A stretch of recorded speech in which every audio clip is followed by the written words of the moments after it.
ఈరోజు వచ్చేసి మా పూజ ఉంది వినాయక చవితికి, అందుకోసమే ప్రసాదం చేస్తున్నాను. శనగలు అయితే ఉడకబెడుతున్నాను. శనగలు అయితే ఉడికినాయి, తాలింపు వేసుకుందాం. ఇంకా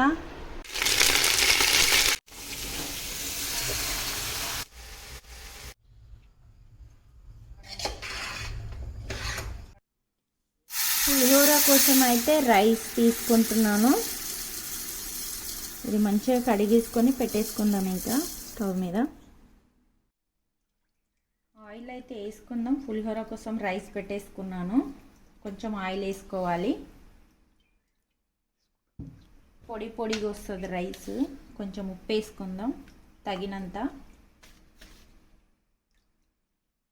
చూడండి, పులిహోర కోసం అయితే రైస్ రెడీ అయిపోయింది. ఎంత పొడి పొడిగా వచ్చిందో. ఇంకా చల్లార్చుకుందాం.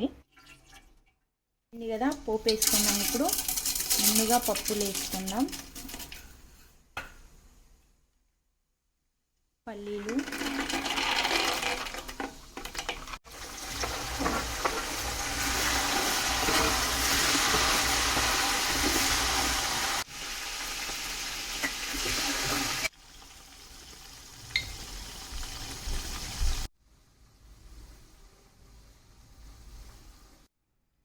పులిహోరకి లెమన్ వేసుకుందాం.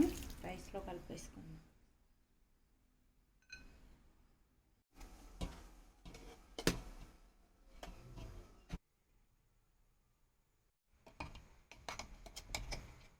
పాలు కూడా వేడి అవుతున్నాయి. సేమియా కోసం వేసుకోవడానికి నెయ్యి వేసుకుందాం.